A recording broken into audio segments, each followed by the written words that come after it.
Bien, Shalom Alejem. Hoy es el día número 25 del Omer, cumpliendo el mandamiento que el Eterno nos da en Levíticos 23, versículo 15. Debemos usar las 7 virtudes que son Gesed, Geburat, Tiferet, Netzach, Hod, Yesod y Malkut. Debemos de despertarlas, las debemos de ejercitar, por eso se mezclan entre sí para aplicar 2 virtudes en un día. Y así darle oportunidad a una semana completa a cada virtud. Vamos caminando sobre la semana de la eternidad, la semana de Netzach, lo permanente. Veamos la tabla, ahí tenemos la semana de Netzach, que es la semana 4, pero hoy también es el día 4. ¿Sí? Netzach, hoy tenemos que obrar, pero sobre todo meditar. Debemos cuidar que por nuestras obras, que por nuestros frutos, se va a revelar la verdad en nosotros. El maestro Yeshua nos advierte que para entrar al reino de Dios es importante hacer la voluntad de Dios. La voluntad. Pero, a ver, ¿qué es la voluntad? Y Yeshua nos va a revelar cuál es la voluntad de su papá, de su padre. Vamos a la cita de apoyo, Mateo capítulo 7, el maestro nos va a enseñar. Dice cómo conocer a los falsos profetas. Falsos profetas, pero la consecuencia no la hemos entendido, no la hemos masticado. O sea, ni siquiera por advertencia. Pues hoy en día no les importa su eternidad, su Netzach. Siguen escuchando a esos falsos profetas. Pues ahora vas a entender quiénes son esos falsos profetas, cuáles son sus acciones. ¿Cuál es la acción de esos falsos profetas? ¿Para qué debemos de entender la magnitud de la palabra que el maestro dice? Que practican la iniquidad, ¿sí? Obran iniquidad. Y les va a decir a esas personas, jamás os conocí. Apártense de mí. Entonces, así que esta enseñanza, la enseñanza que ellos practican, esos falsos profetas, esas falsas enseñanzas, aunque profeticen en el nombre de Yeshua, de Jesús o el que tú quieras, son falsos. Aunque echen fuera demonios, ¿sí? En su nombre son falsos. Pero vamos a la lectura, dice así, versículo 15. Cuidaos de los falsos profetas que vienen a ustedes con vestido de oveja, pero por dentro son lobos rapaces. Por sus frutos los vas a conocer. ¿Acaso se recogen uvas de los espinos o de los higos de los abrojos? Así todo árbol bueno da frutos buenos, pero el árbol malo da frutos malos. ¿Sí? Un árbol bueno no puede producir frutos malos, ni un árbol malo producir frutos buenos. Todo árbol que no da buen fruto es cortado y echado al fuego. Así que por los frutos los vamos a conocer. Dice, no todo el que me dice, oigan bien esto es bien importante, no todo el que me dice Señor, Señor entrará al reino de los cielos, sino el que hace la voluntad de mi Padre que está en los cielos. Muchos me dirán en aquel día, Señor, Señor, ¿no profetizamos en tu nombre y en tu nombre echamos fuera demonios? Y en tu nombre hicimos milagros. Y entonces les declararé, el mismo maestro dice que les va a declarar, jamás os conocí, apártense de mí, sí, los que practican la iniquidad. Si se fijan, está en mayúsculas. Se las dejo de tarea. Es un salmo. Son salmos. Yeshua citaba los salmos. Así es. Entonces, debemos de reflexionar, ¿sí? Aunque profeticen en el nombre de Jesús o de Yeshua, son falsos.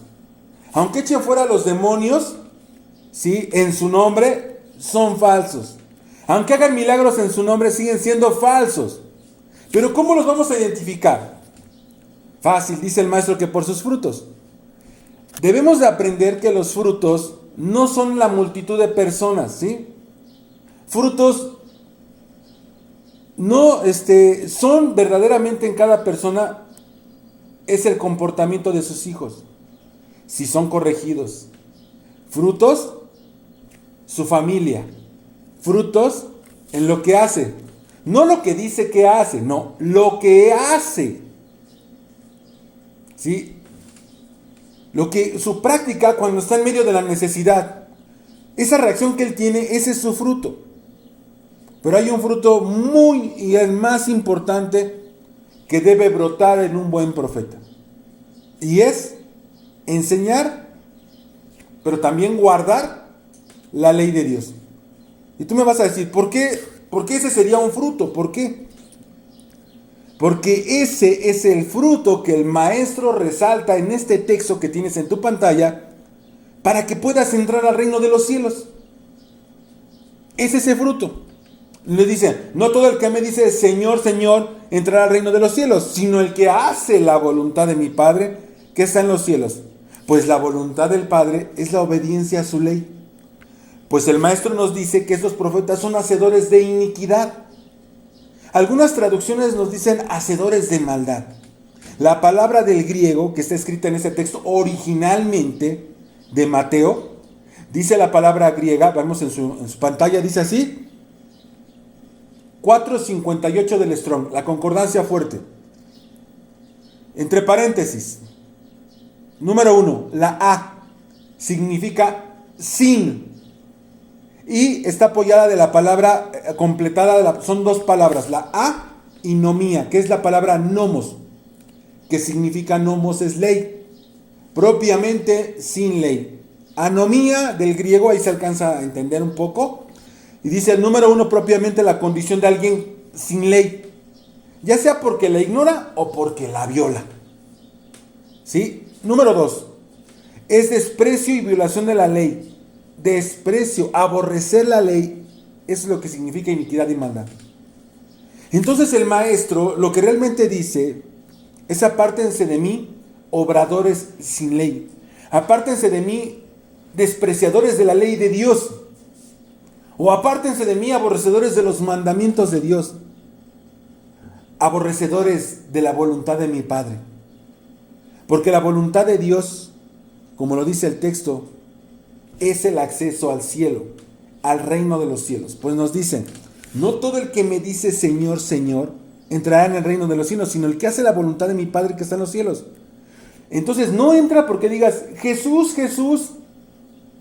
No entras por decir, es que Él es mi Señor. ¿Ya entendiste? No entras ahí, dice que entras por hacer la voluntad del Padre. No está diciendo, es que Él es mi Señor, Jesús es mi Señor. No por eso vas a entrar. Entras por hacer la voluntad del Padre. Ahí dice que entrarás por guardar los mandamientos. Porque esa es la voluntad del Padre. Porque son la ley del Padre. Y si no obedeces la ley, simplemente, eso significa que es anomía. Es aborrecer la ley de Dios. Y Él te dirá en aquel día, apártate de mí, aborrecedor de la ley de Dios. Así se pierde la eternidad. Así se pierde el Netzach. Escuchando a los que rechazan la ley de Dios, manipulando la palabra. Así se pierden la eternidad, no guardando sus mandamientos. Pues el mismo maestro les dijo que aunque digas que crees en Jesús, ¿sí?, o que digas que es tu Señor, eso no te va a hacer entrar. Te hará entrar, oigan bien, te va a hacer entrar la obediencia a su ley. Así que en este día, medita en sus mandamientos, ¿sí? Estudia sus mandamientos, guarda sus mandamientos. Yo, en lo personal, cada Shabbat preparo estudios precisamente de los mandamientos, ¿sí? Y al día los voy haciendo en Facebook. Los grabo, los edito y los subo a YouTube. Los encuentras como los 613, ¿sí? Hagamos la voluntad del Padre en este día y en los que siguen por nuestra eternidad. Y comparte este estudio para que tu familia, tus hijos, los tuyos, tu casa, sepa la verdad y guarde la voluntad del Padre, que son los mandamientos de Él. Así hagamos este 25 del Omer, Netzach más Netzach, eternidad más eternidad. Esta es la obra del día. Oremos. Baruch atah Adonai Eloheinu melech haolam, asher kireshanu be'mitzvotav betzivanu al sefirat haomer. Bendito eres, Señor, Rey del universo, que nos santificas por medio de tus mandamientos y nos ordenaste el conteo del Omer. Ya son 3 semanas cumplidas, cuarto día del Omer, es decir, día 25 del Omer. Que el Eterno sea con cada uno de ustedes. Amén.